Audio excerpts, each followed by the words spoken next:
welcome back. We are finishing this today. It's going down.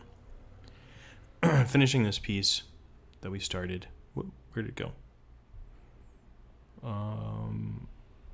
There it is. There it is. Right there.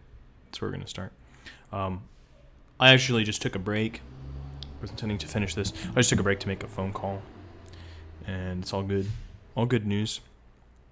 So now we're going to go back into this, the third and final piece of this read aloud on Joan Scott's The Evidence of Experience. This is the final section, Historicizing Experience. And this is going to be where she's going to put forward her argument for what historians should be doing with experience, you might say.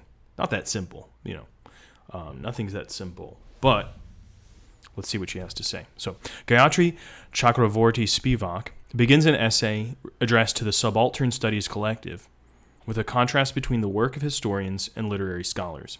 So a few things to say before we even go into what Spivak has to say. Spivak wrote a famous paper called Can the Subaltern Speak? And it's related a lot to some of the things that Scott is saying here in her piece, where it's like the subaltern is this person, this position, social position, also coming from, as we talked about last night, the work of Antonio Gramsci. Subaltern is kind of the position socially of someone who is not in a position of power, who may not have access to any kind of media, may not have access to be able to say something literally. Spivak means that question in a kind of even more complicated way. We're not going to get into all of the things that she's trying to do, but she's also a post-structuralist critic and trying to say, what does it mean if you represent the speech of someone else on their behalf, as a historian, and some of the complexities that come with that. So here's what she has to say. A historian confronts a text of counterinsurgency or gendering where the subaltern has been represented. He unravels the text to assign a new subject position to the subaltern, gendered or otherwise. A teacher of literature confronts a sympathetic text where the gendered subaltern has been represented. She unravels the text to make visible the assignment of subject positions. The performance of these tasks of the historian and the teacher of literature must critically interrupt each other, bringing each other to crisis in order to serve their constituencies, especially when each seems to claim all for its own. It's kind of like a weird thing. It's like, wait, why would a historian and a teacher of literature have to interrupt each other? She doesn't mean like, excuse me, I have an objection to what you're saying. More like the modes of their discourse, the way that they're making their arguments need to somehow interact in a way that neither one of them is kind of fully complete or fully stabilized within itself. Okay, it's kind of a weird idea. Let's see what Scott makes out of it. Spivak's argument here seems to be that there is a difference between history and literature that is both methodological, how they do it, how you write about literature, how you write about history is going to be different in the process that you adopt, and political. History provides categories that enable us to understand the social and structural positions of people, as workers, subalterns, and so on, in new terms. And these terms define a collective identity with potential political, maybe even revolutionary, but certainly subversive effects. Literature relativizes the categories history assigns and exposes the processes that construct and position subjects. So history is kind of like constructing subjects because that's part of its job, so to speak. That's what it's trying to do. And literature's like, well, what if in this novel or in this film, which, film can be part of literature. If you talk to people in literature departments, they'll tell you all about it. That comes from this position where someone's kind of not sure that they want to be the thing that they're assigned in history. And we take their perspective and we see how it kind of goes. So these are maybe what are being, these are the things that are interrupting each other. Constructing positions, relativizing positions. In Spivak's discussion, both are critical operations, although she clearly favors the deconstructive task of literature. Although her essay has to be read in the context of a specific debate within Indian historiography, its general points must also be considered. In effect, her statements raise the question of whether historians can do other than construct subjects by describing their experience in terms of an essentialized identity.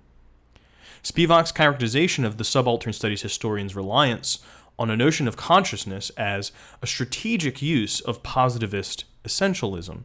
And I said before that when someone describes you as being essentializing in critical discourse, it's usually not a compliment. One of the things that Spivak is famous for, she did many things. She's She's kind of a celebrity academic. One of the things that she's famous for is talking about strategic essentialism. How sometimes, even though you know you're kind of doing essentializing, you're getting rid of some of the nuance and complexity in certain groups that you're talking about. There might be reasons, often for political purposes, that you need to do that you need to strategically ignore some of the differences in order to kind of put forward something more cohesive. But that's not just for kind of political campaigns. Even within history, even within critical studies, that might sometimes be a strategy that you want to adopt, even while you're aware that it's not the truth, like the ultimate truth of things. Her reliance on a notion of consciousness as a strategic use of positivist essentialism doesn't really solve the problem of writing history either, since whether it's strategic or not, essentialism appeals to the idea that there are fixed identities, visible to us as social or natural facts. A refusal of essentialism seems particularly important once again these days. It's funny to hear that kind of phrase slip in. These days, which doesn't sound like an academic kind of phrase. It sounds more like a grumpy person's phrase. But, sometimes things like that appear. Within the field of history, as disciplinary pressure builds to defend the unitary subject in the name of his or her experience. Neither does Spivak's invocation of the special political status of the subaltern justify a history aimed at producing subjects without interrogating and relativizing the means of production. In the case of colonial and post-colonial peoples, but also various others in the West, it has been precisely the imposition of a categorical and universal subject status, the worker, the peasant, the woman, the black, that has masked the operations of difference in the organization of social life.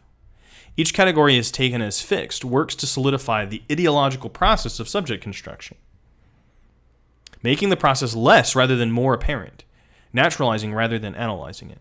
So in some sense, we can ask ourselves, which is a good question to ask throughout a piece, what is Scott's attitude here towards Spivak? Again, I don't think it's criticism because she hates Spivak or anything, but she is taking a critical attitude towards some of the things that Spivak has said, which is even if essentialism is supposedly strategic, it still does the thing about essentializing that we need to not do, which is to mask this ideological operation of how categories of people are constructed. That's not what we should be doing. She doesn't think that's strategic. It ought to be possible for historians. That's a nice phrase to kind of think on. It ought to be possible. Why say it that way, rather than say it is possible? Consider that. What's the audience for that particular construction? As for the teachers of literature Spivak so dazzlingly exemplifies, right, again, so she's giving her kind of a compliment. She's not being critical because she doesn't like her ideas. She's like, it's because these ideas are so kind of rich that they're worth talking about and powerful, which is why they maybe need. It's important that it doesn't go down just one way for the things that she's interested in. But it also maybe dazzling is could be a slightly backhanded compliment. Like, wow, you really dazzled your audience, meaning you kind of got one over on them. I don't think that she means it that way here, but to make visible the assignment of subject positions, not in the sense of capturing the reality of the object seen, but of trying to understand the operations of the complex and changing discursive processes by which identities are ascribed, resisted, or embraced, and which processes themselves are unremarked and indeed achieve their effect because they are not noticed.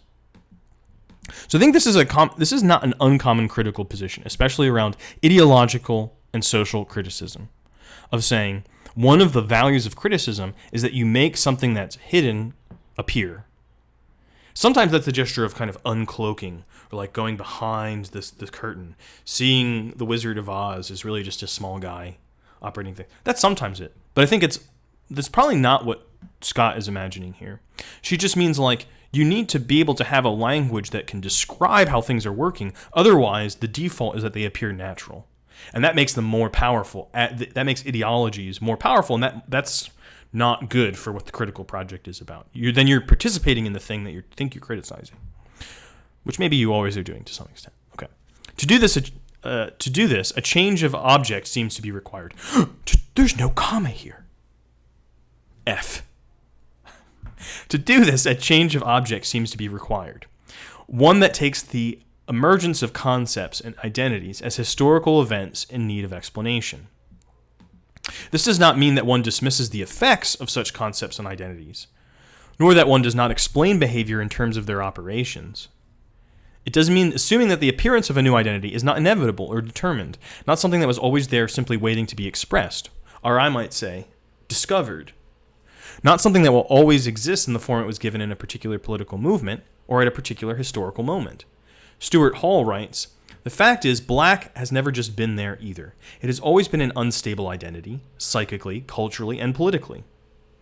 It too is a narrative, a story, a history.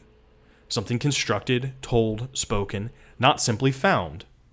People now speak of the society I come from in totally unrecognizable ways. Of course, Jamaica is a black society, they say. In reality, it is a society of black and brown people who lived for 300 or 400 years without ever being able to speak of themselves as black. Black is an identity which had to be learned and could only be learned in a certain moment. In Jamaica, that moment is the 1970s. That might surprise you. Like, wait, what? So yeah. Well, if people don't recognize themselves in a certain discourse in that way, it's kind of weird to say that their identity is that thing. But then at the same time, it's like, well, wait a minute. What about the identities that for us appear very natural? Being, well, some people clearly are black, some people clearly are white. It's like, well, we're inside of a historical discourse too. It doesn't mean it's not real because it's historical and contingent and constructed. It's very real. There are realities that are historical and contingent and constructed and have effects that you can't just change by adopting arbitrarily new terms.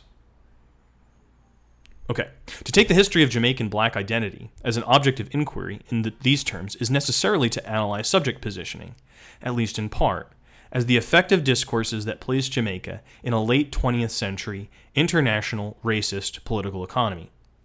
Political economy kind of just means what we often would describe as economy, but not totally. There's a reason of choosing this, the older historical term, than just saying the economy. Because it's reminding people, it's like, well, that used to be called political economy because it's political. Hey, what's up, Alan? Welcome. Haven't seen you in a while. You kind of came at a weird time because I'm about to finish up this article called The Evidence of Experience. That's what I'm reading today. But so if it's a little confusing, let me know. I'll try to explain it because I'm like pretty deep into it at this point. But I think, yeah, I know. Yeah. This is, I'm not saying that you are weird or anything. I'm just saying this is you got me. Treating the emergence of a new identity as a discursive event is not to introduce a new form of linguistic determinism, nor to deprive subjects of agency. It is to refuse a separation between experience and language and to insist instead on the productive quality of discourse. We can do things by speaking. Doesn't mean, well, maybe one thing that's important to recognize here when she's saying like the productive quality of discourse, she's not imagining that it's like magic, that you just start talking about things and they appear, right? That's that kind of view that the guy before Toes, she was talking about this guy Toes, who's like, oh, they're just kind of the word makers who imagine themselves as reality makers. The guy who just says something and it appears like magic. Well, no, but historically, in the construction of an identity like blackness, discourse includes language, and also practices and institutions that constructed that and made that socially real, made that something that word could really refer to, let's say, for lack of a better description of what's happening there. It couldn't happen independently of language. There was not something natural to discover that was that before there was discourse, in both in the sense of language and practice. It has to go together. Subjects are constituted discursively, but there are conflicts among discursive systems, contradictions with any one of them, multiple meanings possible for the concepts they deploy. And subjects do have agency. They're not unified autonomous individuals exercising free will, but rather subjects whose agency is created through situations and statuses conferred on them. So it's like you don't have absolute agency, because again, you too are not magic. You can't be like, well, I can do this. It's like your agency is confined and conscribed within social reality, but also made possible by social reality. You know, you can look at it positively or negatively. These conditions enable choices, although they are not unlimited. Subjects are constituted discursively, and experience is a linguistic event. It doesn't happen outside established meanings. So that one's actually worth pausing over and unpacking. Experience is a linguistic event. That sounds like weird, because it's like, wait a minute, what are you saying? Like, what if I'm not talking? Well, maybe this is a little bit overstated to say that experience is a linguistic event, even as we imagine like a person having it in that sense of experience. But isn't it, in some ways, like when you're listening to music, the practice of like, oh, I'm going to go put something on, I am listening to a song, the way that you listen to it is structured by discourse around it. You're not just listening to sounds, you're listening to music. One thing that I've noticed is that partly I think because of the rise of iTunes and things, pretty much all music is referred to as songs. Listening to a song is not just listening to any piece of music. Well, there are pieces of music that are not well described as being songs for lots of historical reasons. And so the experience of listening to something that's not really a song, as a song, probably changes the experience.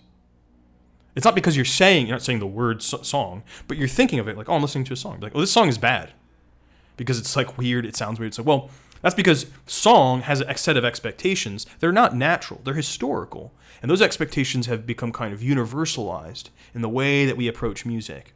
Many of us. As in digital formats, it's all kind of broken up into these discrete things called songs. That's not really how music naturally is. There's nothing historically, that's very historically specific. I've heard of that one before, but I have a bit of a problem with it, mainly because when I'm taking photos, I don't have language in my head, I'm thinking visually, as near as I can tell. Yeah, I think that, I don't think it means that you're thinking in words to say that experience is a linguistic event. But one thing you might think about when talking about photos, unless you want to include visual language as language, I think that, I would. I'm not sure that that's what she's saying. But note that she has in parentheses, like, it doesn't happen outside established meanings. When you're trying to look for, when you're trying to compose a shot, right? You're thinking about, even though you might not consciously be thinking about it, you're trying to like, is this legible to someone who's going to see this as a photo? And all of that is established meaning in the way that she's thinking about it. It's not even that it's visual versus verbal. It's that language here, and what she means by discourse, encompasses all of these social practices that are related to established meanings. That's the real thing that I think she's trying to get across. And I think she probably would argue that those established meanings are themselves not possible without some kind of language, verbal language of some kind. But that doesn't mean that you're possessing verbal language in that moment, right? So when I'm taking a selfie, that's a kind of genre that I'm participating in. It might seem like, oh, I'm just taking a picture of myself. But there's a kind of genre of doing that that's made possible by technology today and things like that allows us to do that. But it's also like I'm adjusting it so that people will also recognize that I'm taking a selfie and not just a kind of accidental picture of my chin. It needs to look purposeful in some way, right? And there are ways of doing that that are better than those. I don't know if that's persuasive or not, but I think that's kind of what she's trying to get at. Since discourse is by definition shared, experience is collective as well as individual. So going back to like this idea of taking the photograph, like I'm taking the photograph. It's what I'm seeing. It's me and like the camera. But the possibility of there being a photograph, not just because the material was made, had to be shipped to you and all that kind of stuff, but because you're participating in an activity where you're imagining, even if no one else ever sees the photo, you're imagining a photograph as a kind of genre, means that it's a collective experience, that part of it. In language, when I'm using words, when I am speaking, even if I'm speaking to myself, I'm speaking in a language. I didn't invent any of these words, right? So the meanings that are available to me are collective meanings. The kind of material of experience can never be fully private, is one of the things that she wants to argue. It's a weird argument. I think it's really powerful, though. I think once you kind of get onto that, it's hard to look at it the other way, but it feels like there's a level of practice here.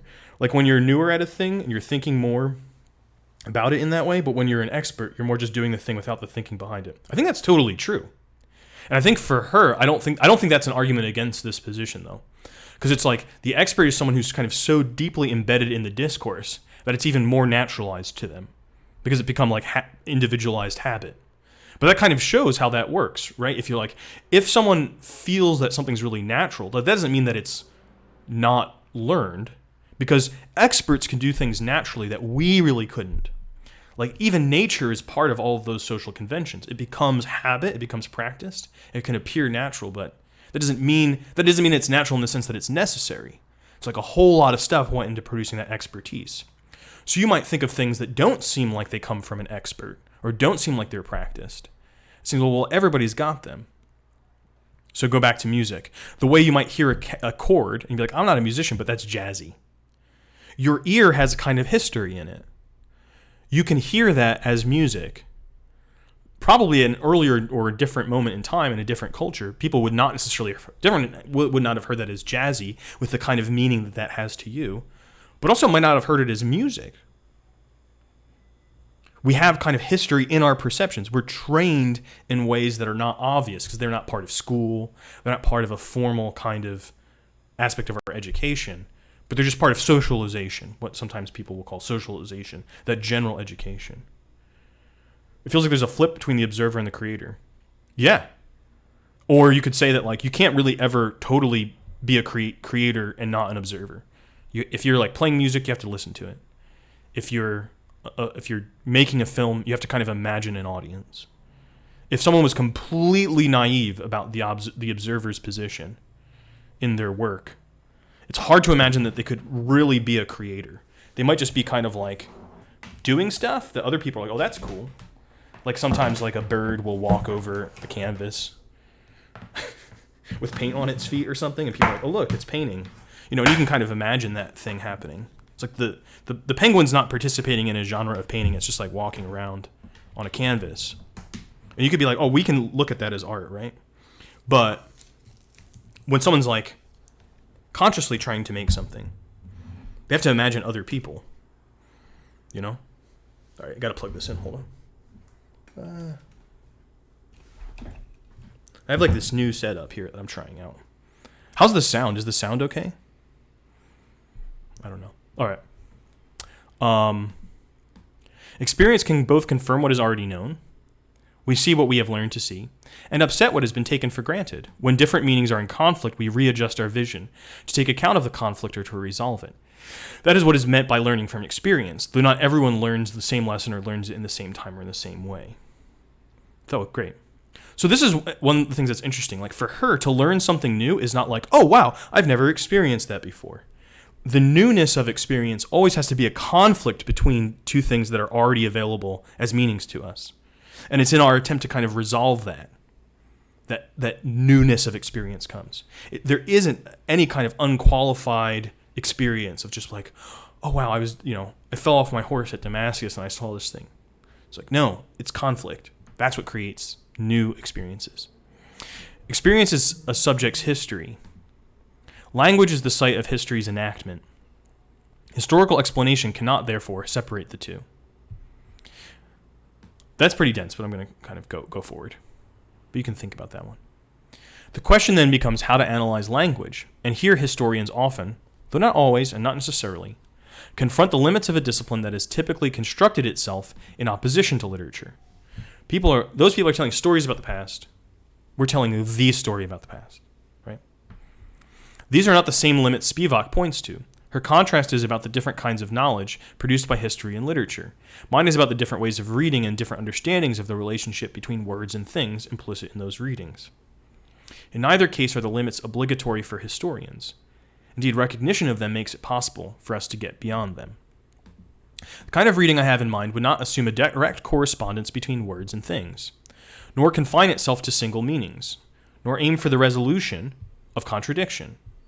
It would not render processes linear, nor rest explanation on simple correlations or single variables. Rather, it would grant to the literary, right, some kind of register of discourse maybe, an integral, even irreducible status of its own. To grant such status is not to make the literary foundational, but to open new possibilities for analyzing discursive productions of social and political reality as complex contradictory processes. Alan says, not sure about the experience being conflict, though in the way I think about conflict. I think of experience more like Legos and tools. Each experience is a new one. Sometimes they replace prior ones, but sometimes they are new in a way that is only additive. I think that maybe that makes sense to me. I think that maybe comes from an earlier in this piece. She kind of talks about how the sense of experience has changed historically to where now one of the maybe more dominant meanings, if not the most dominant meanings, is like experience is an individual's conscious attention. to perceptual things that are happening. Oh yeah, that's cool. It makes sense. It's still relevant. Even from 5 minutes ago. These kinds of readings are like not best digested in some kind of linear way, I don't think. They kind of have to be, you have to like approach them as like a linear argument, but then realize that's not the whole thing. You have to kind of circle back and do things. It's complicated to read these things. But yeah, this is great stuff. I'm glad that you're here. This is how I like to read these things. That kind of like experience like adds things to our consciousness, because like, oh, I haven't experienced that before. I haven't been to Venice before. That's a new experience for me. Or you might be like, since I know that you're doing a lot of coding, be like, I didn't know how to that SQL function before now. That's a new experience for me. So experience comes from the novelty of being somewhere new, or not of learning something new. I think what for her, she probably would be like, okay, yeah, right. She's talking about something else where like the meaning of experience, the experience always has to be interpreted, is one of the claims that she's making here, I think. Or a way we could state one of the claims that she's making. Experience always has to be interpreted. And so for a new meaning to appear available in historical experience, there's usually a conflict. It's not kind of randomly generated. It usually comes from a conflict of other things. So like the meaning of racial experience is kind of historical. There were not always races in the way that we conceive them now. So where did they come from? It didn't come out of the blue. It came from conflicts between other ways of seeing things that were redescribed and negotiated in some way by conflicting parties, but also by conflicting other experiences. For me, experience often comes from banging my head against something until I figure out how to get it to work. Yeah, that seems familiar to me too. It's like, oh God. What is this? But I bet if you looked at some of your kind of learning processes for things at work or in life, and you're like, those moments that feel just like effort, if you were to look back at them, probably that effort had a lot of stuff going on inside of it. It's not just kind of pure effort of will that it feels like when you're banging your head against it. It's like try, error, correction. And so, I mean, it's a little bit of a different style of how she's talking here, but I don't think what she's saying is too far away from thinking about an iterative learning process as maybe like a better description of learning experiences, where even like machine learning, where it's kind of like this, try it, there's some kind of conflict between, the input and output, be like, oh, that's not quite right, try another thing. And it kind of iterates. And that might be a way of thinking about where the conflict comes from. It might not be conflict in the sense of like a battle, kind of like a pitched battle between two forces or something like that. It's a conflict in the sense that there are two kinds of elements of meaning that can't fully go together, and we want them to. So we have to try something else. Yeah, failure is how you move forward. So making as many failures as fast as possible is one of my goals. Yeah, that makes sense. That's like a new kind of value that I hear a lot from people about like failing is good, fail fast. Fail better, things like that. That's interesting. That would be worth maybe talking about another time on a different stream, like the valorization of failure that's become, especially amongst like, I think like in Silicon Valley, why that's happening is kind of interesting to me. We could think about that. The reading I offered of Delaney at the beginning of this essay is an example of the kind of reading I want to avoid. What a way to argue. Be like, the thing that I did at the beginning, don't do that. That's the whole reason. It's like, well, that's a little confusing. So she's like, okay, I would like now to present another reading, one suggested to me by literary critic Karen Swan, as a way of indicating what might be involved in historicizing the notion of experience. It is also a way of agreeing with and appreciating Swan's argument about the importance of the literary to the historical project. For Delaney, witnessing the scene at the bathhouse, an undulating mass of naked male bodies seen under a dim blue light, was an event. It marked what in one kind of reading we would call a coming to consciousness of himself, a recognition of his authentic identity, one he had always shared, one would always share with others like himself. Another kind of reading closer to Delaney's preoccupation with memory and the self in this autobiography see this event not as the discovery of truth, conceived as the reflection of a pre-discursive reality, right? So in the thing that she's talking about at the beginning, a man in the 70s, he's a black, gay science fiction writer. He goes to a bathhouse for the first time. He sees a lot of men having sex in what is, ostensibly a public place in San Francisco. I think it's San Francisco. It might be New York. I forget. And, this is kind of the kind of argument people would say, like, aha, there's the moment of truth. We have our own institutions. We exist. We are a kind of collective group of people.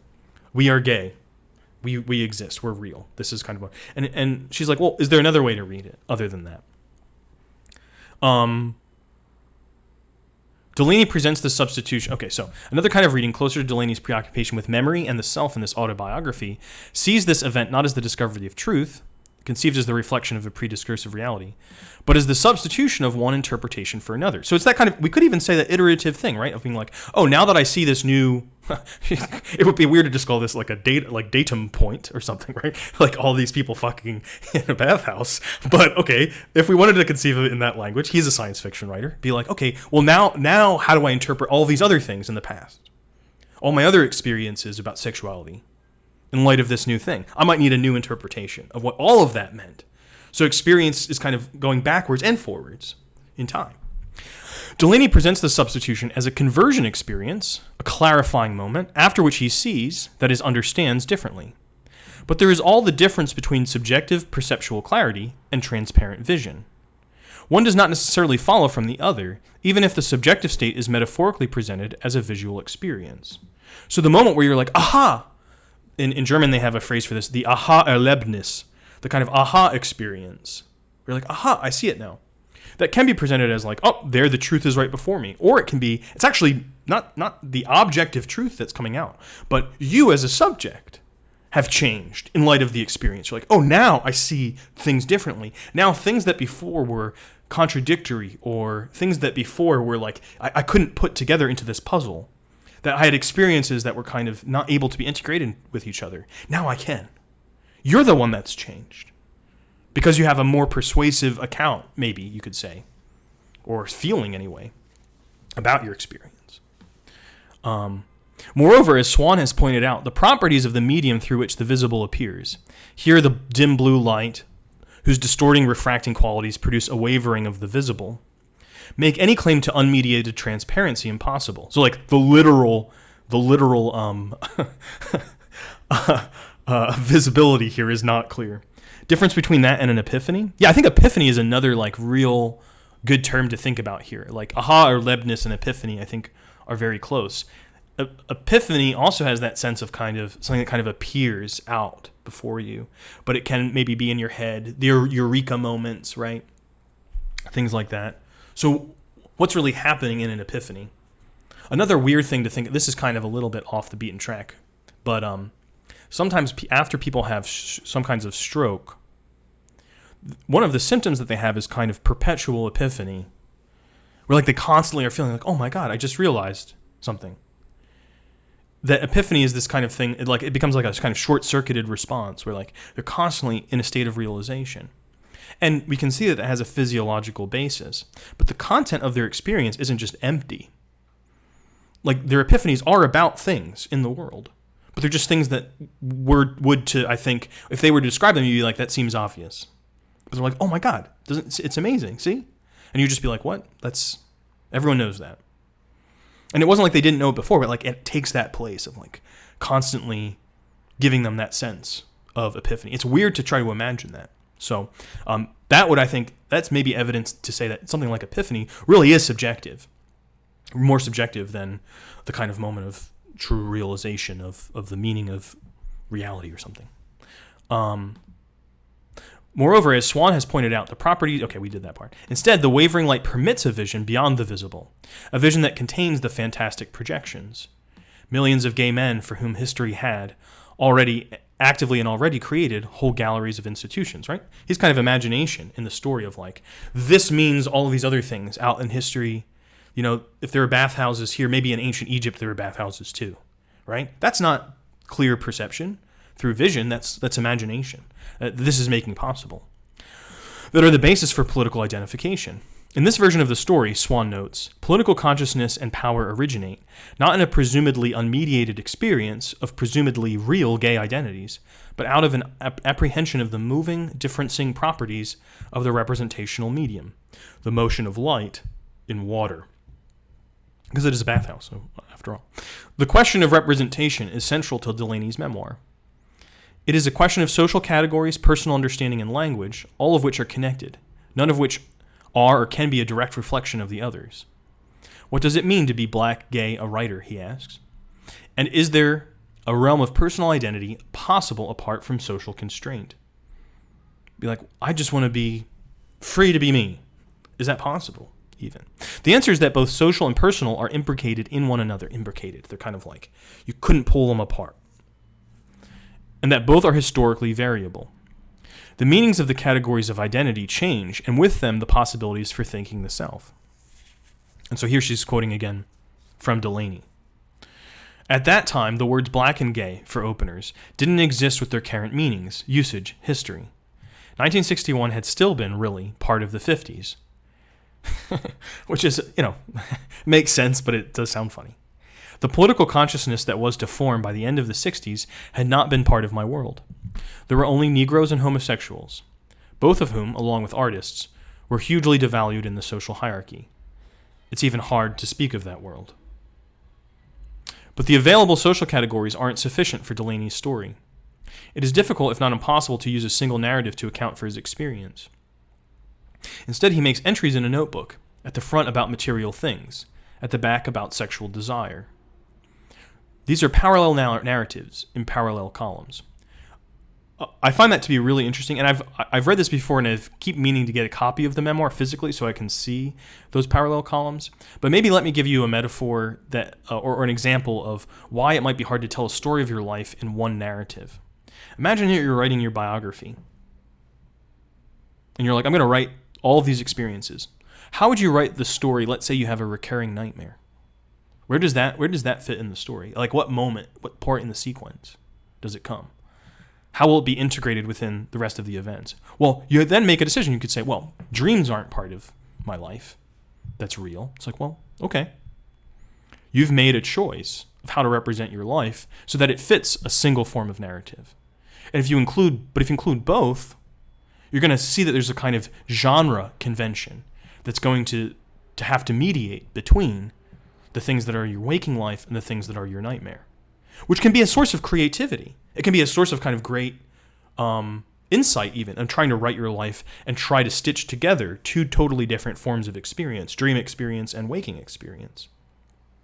Especially dream experience that's not happening just one time, like before an event, but is recurrent. Like, where do you place that? But in doing that, you might kind of find other things that maybe even tell you things about your waking life. Same thing here for Delaney. Things about the meaning of those categories that he's identifying with don't always fit the story because they're kind of changing their meaning historically and socially as he's alive. So to kind of say the whole time that he is a kind of gay, black, homosexual science fiction writer would represent like that always meant one thing, but it's changing what it means even as he's alive. So how does he write that? So he has these two different columns. That the two columns must be the Marxist and Freudian. The material column and the column of desire is only a modernist prejudice. The autonomy of each is subverted by the same excesses, just as severely. The two columns are constitutive of one another, yet the relationship between them is difficult to specify. Does the social and economic determine the subjective? Is the private entirely separate from or completely integral to the public? Delaney voices the desire to resolve the problem. Certainly one must be the lie that is illuminated by the other's truth. So like a simpler way to put this might be something like, I was born into this situation. There's nothing I could have done about it. Whatever's available to me is kind of determined by all of that other stuff. Another way to put it is be like, I was born into the situation, but like through my own effort and will, I can kind of make it out. These possibilities. Maybe neither of those is actually the right frame. Funny, I don't categorize experiences at the top level, really. They're more like their own individual things that are siblings of each other with some metadata in addition to the memory. I really like that idea of experiences as siblings. There's something to that. What would be really interesting to think about then is, and because here, based on your analogy, would be kind of like, if all experiences are siblings, someone might want to be like, well, who are the parents? So the foundationalists would be like, well, the parents are, whatever their answer would be. The parents of all your experiences are your brain and your perceptual system, right? Or you might say the parents of your experiences are history or something like that. But the anti-foundationalist would be like, it's siblings all the way down. You'll never find the parents. Which is kind of weird. But I think that's kind of like more what's being imagined here. It's only siblings. That's a really interesting... I'm going to be thinking about that later tonight. And it's reminding me of some other stuff. I was once involved in this project about genealogy. And we read a book about like history called Sibling Action. And it was like, the sibling is what has been ignored in history or something. And like, I don't really remember what the argument was, but I remember it being kind of cool. I wouldn't think about it as parents. I think of it kind of like train cars in a line. Yeah, it could be train cars in a line in the sense that they happen sequentially. But one of the things that like I think is pretty easy to show that's maybe a limited metaphor, because you might like have them in some kind of sequence of absolute time. But when you go back into memory, good luck. You're like, where are all those train cars? There's like a big gaps. And you might kind of go to your earliest memories and be like, okay, I don't know like what the sequence is here. They're just like things. Yeah, they can that's why it's like they're train cars in a line, except they can shuffle around. It's like, well, at that point the metaphor is kind of broken down, right? Like, one of the things about train cars in a line is that they cannot shuffle around. So that metaphor kind of, I think, breaks down a little bit. And that's one of the things about experience is like, we can, if we imagine it as if it's a physiological rendering of everything happening at one time, even if that may be true, the representation of time and experience, like to our brain, even, might not be identical with like absolute time, if you believe in such pre-Einsteinian notions as absolute time. Okay. Delaney voices the desire to resolve the problem. Okay, yeah. And then he denies the resolution is possible, since answers to these questions do not exist apart from the discourses that produce them.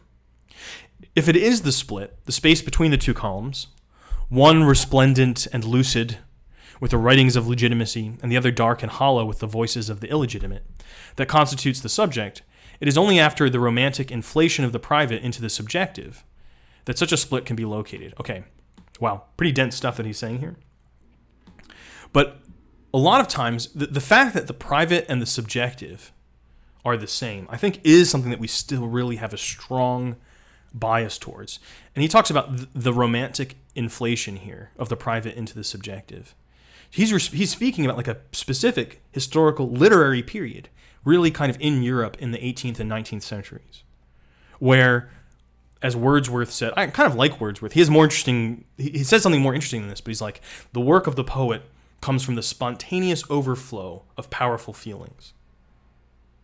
And this kind of romantic sense of, it's my private experience, which is my subjectivity, rather than being like, my subjectivity is related to this historical objective condition that I find myself in.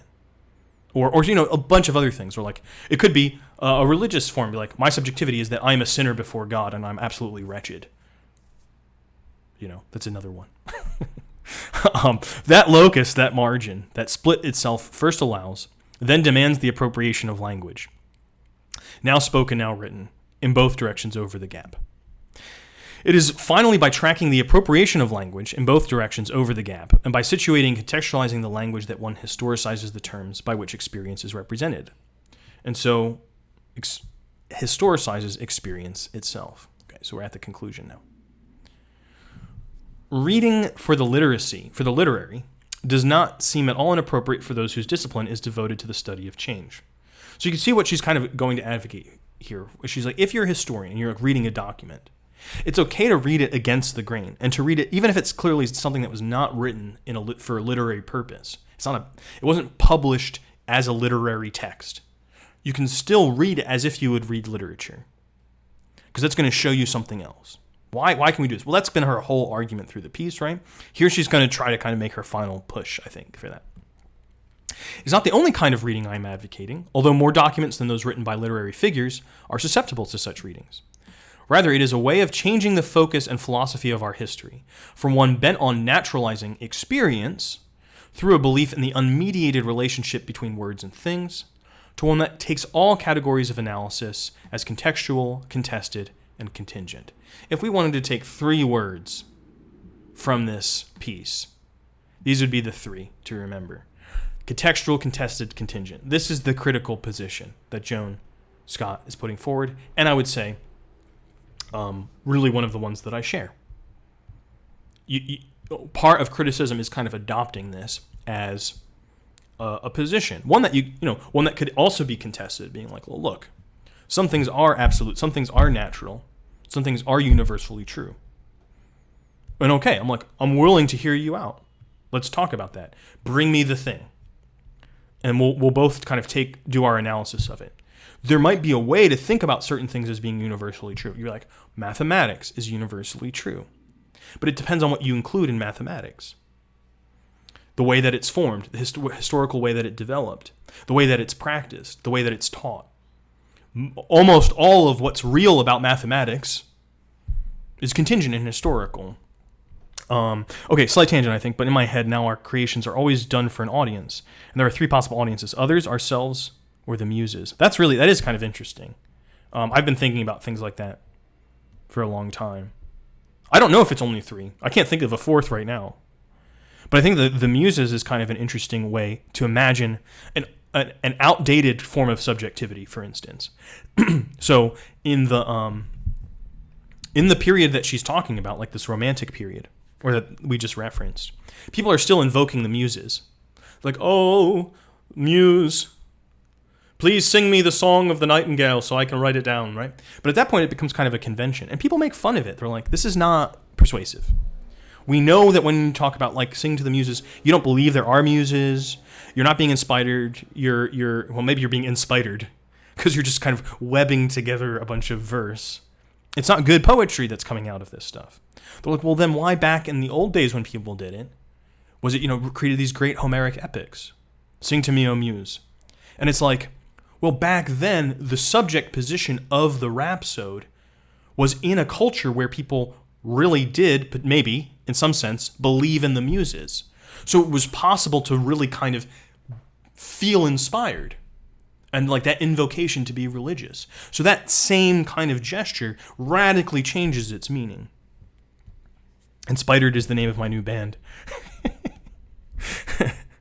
One of my favorite math rock albums is Spiderland by Slint, which is what I imagine the music would sound like, of the music of Inspired.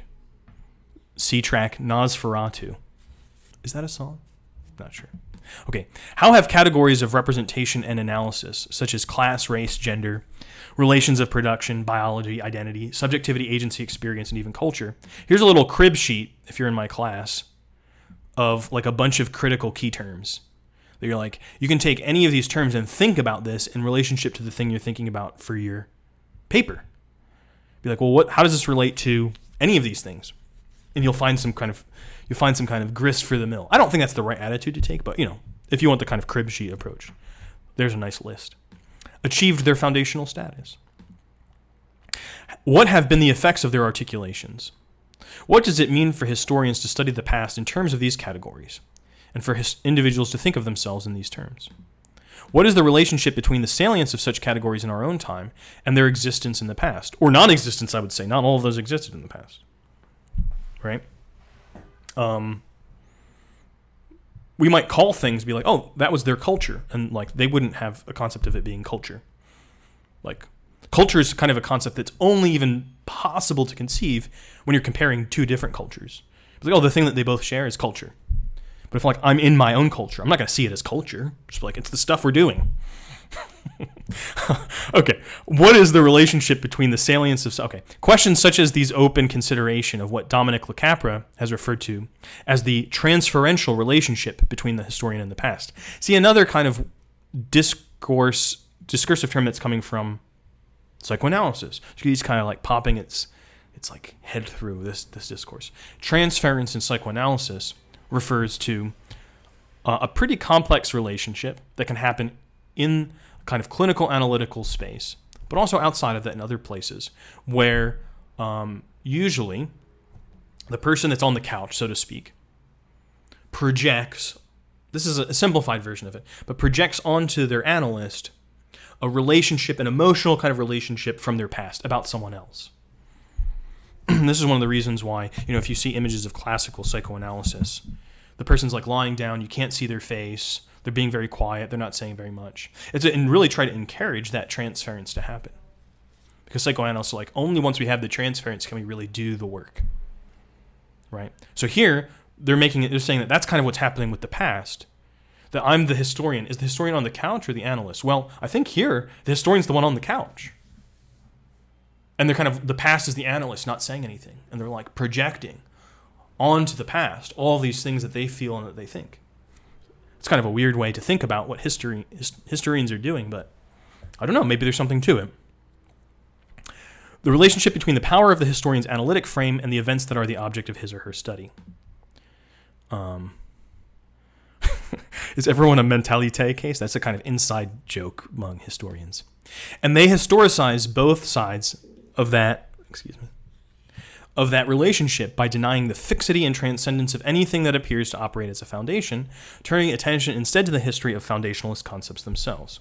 So rather than writing a history saying, this history is premised upon the kind of, like I'm looking at racial dynamics in the late 19th century and be like, I'm looking at how the concept of race could even appear, how it was thought about in the 19th century.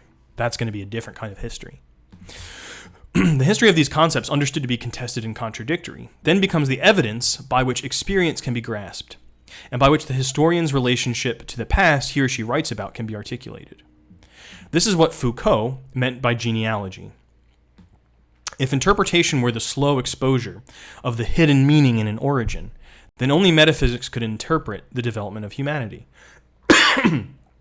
But if interpretation is the violent or surreptitious appropriation of a system of rules, which in itself has no essential meaning, in order to impose a direction, to bend it to a new will, to force its participation in a different game, and subject it to secondary rules, then the development of humanity is a series of interpretations. The role of genealogy is to record its history, the history of morals, ideals, and metaphysical concepts, the history of the concept of liberty or of the ascetic life. As they stand for the emergence of different interpretations, they must be made to appear as events on the stage of historical process. This kind of stuff, this is pretty dense, pretty deep stuff. This is stuff that if you are in a certain kind of humanities graduate program, you'd be reading and thinking about a lot. This concept's still really active. And for me, I have to say, this concept of genealogy, this Foucauldian concept of genealogy, which he gets from Nietzsche ultimately, has been really important in my work, because one of the things that I discovered, I write about the history of melancholy, or one of the things I discovered, one of the things that I argued, is that if I'm looking at the kind of medical texts between the 17th century and the 18th century, they just kind of started to feel different. I kind of got a different vibe reading them. I'm like, here, I'm like, what's the difference between these two? Like, they feels like something's changed. And there were probably a lot of things that changed. You could have explained that change as a historian in many different ways. You could be like, okay, look, they created new institutions, the teaching hospital, which is actually what Foucault argued in his book about medicine and how it changed. So that was what it did. You could argue about things that change. Yeah, medical technologies change, right? Things like that. There are a lot of things. And I think I probably wouldn't be kind of very smart to be like, the only reason it changes is because the thing that I'm saying. But you might say, well, let's attend to this one thing. And one of the things I think changed was a new concept that kind of emerged that allowed you to reorganize the other concepts in medicine. One of these concepts that emerged that I found to be really kind of, it was subtly there in a lot of different places. No one was kind of really announcing it. No one was like, this is the new concept.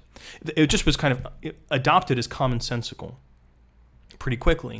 It was the concept of the animal economy. And there's a little metaphor here, which is something like a bureau de change. Like when you go abroad and you have to like change your money into a new currency. The concept was something like this. Rather than try to explain all of this causality that was happening out in the world that might affect your body, which kind of made medicine feel ridiculous to them. They're like, God, it could be anything why you're sick. There's too many things. Like, let's forget all of that stuff and just look at causality inside of the body. Because whatever happens outside, once it hits the body, once it goes into the body, it's part of the causal system of the body. And that allowed them to kind of like really change what they were doing in medicine. I'm like, okay, well, how about that? So now I'm putting that forward as this helps explain a change that happened in history. But I'm the one making that. I want you to think that. I'm arguing that. I have evidence for that point of view, but it's not an objective fact. that that's what happened. It could never be. It's an interpretation of things that happened. Yeah, this is a reason rather than this is the reason. I think that's a good practice, both like in scholarship and like in interpersonal dealings. Be like, here's the reason why you are annoying me. It's not. Yeah, it can be kind of presumptuous. Okay, here we are. We're here at the end. We've made it to the end of this long piece. It only took me like 4 hours. Experience is not a word we can do without. Although, given its usage to essentialize identity and reify the subject, it is tempting to abandon it altogether. But experience is so much part of everyday language, so imbricated in our narratives that it seems futile to argue for its expulsion. It serves as a way of talking about what happened, of establishing difference and similarity, of claiming knowledge that is unassailable. Given the ubiquity of the term, it seems to me more useful to work with it, to analyze its operations and redefine its meaning.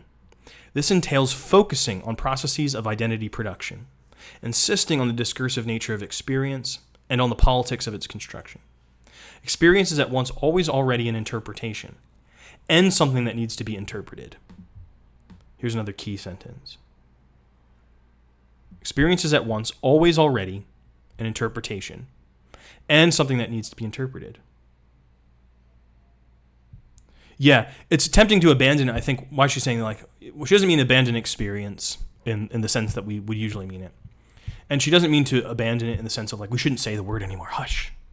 She means as a kind of category to explain things in history. She's like, she's spent a lot of time in this essay working through all of the problems. She's like, well, so she's adopting the position of someone who's like, well, I've been persuaded, so let's stop talking about experience. She's like, yeah, maybe that's tempting, but actually we can't. We can't stop talking about experience.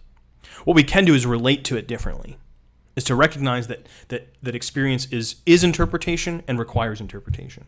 So that's kind of her position, I think. What counts as experience is neither self-evident nor straightforward. It is always contested, and they're always therefore political. The study of experience, therefore, must call into question its originary status in historical explanation. This will happen when historians take as their project not the reproduction and transmission of knowledge, said to be arrived at through experience, but the analysis of the production of that knowledge itself. Such an analysis would constitute a genuinely non-foundational history. And you're like, why is that good? So yeah, that's also kind of earlier in the article, but also maybe in the discourse of people who want to be anti-foundational. You might be like, foundations seem good, but here she's imagining her audience like wants to be non-foundational or anti-foundational. One which retains its explanatory power and its interest in change, but does not stand on or reproduce naturalized categories. It's more effective kind of history, because it makes fewer assumptions. It does with fewer assumptions, and maybe says more interesting things. It also cannot guarantee the historian's neutrality, for deciding which categories to historicize is inevitably political, necessarily tied to the historian's recognition of his or her stake in the production of knowledge. Why write about that rather than something else? I mean, there's not going to be, that's always going to be, part of somebody's choice. Experience is in this approach, not the origin of our explanation, but that which we want to explain.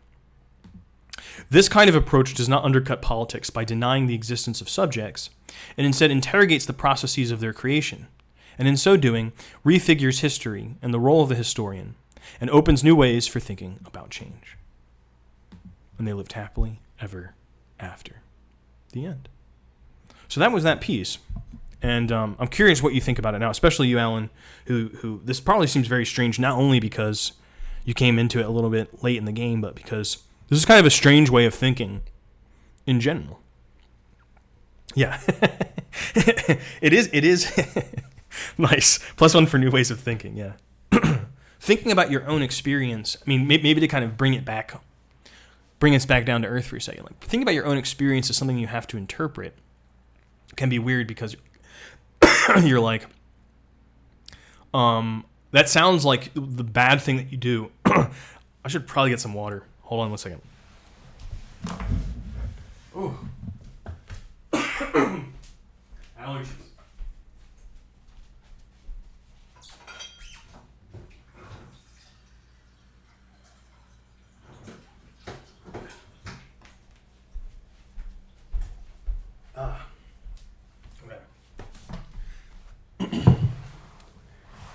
Okay.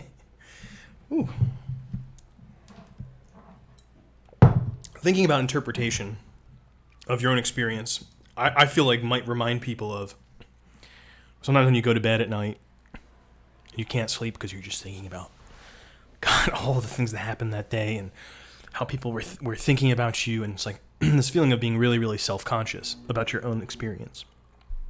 But a few things to remember. One here is,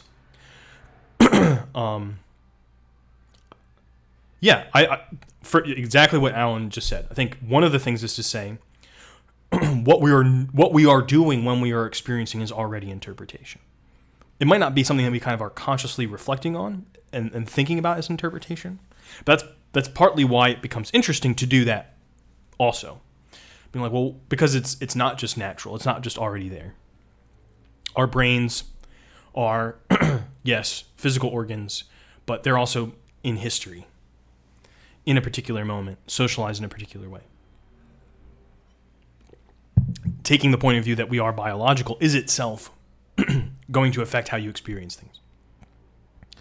In fact, I'm potentially having a conversation with one of the students in the class who's kind of like said that about their experience. So like, my experience is biological, so I can't do anything about it.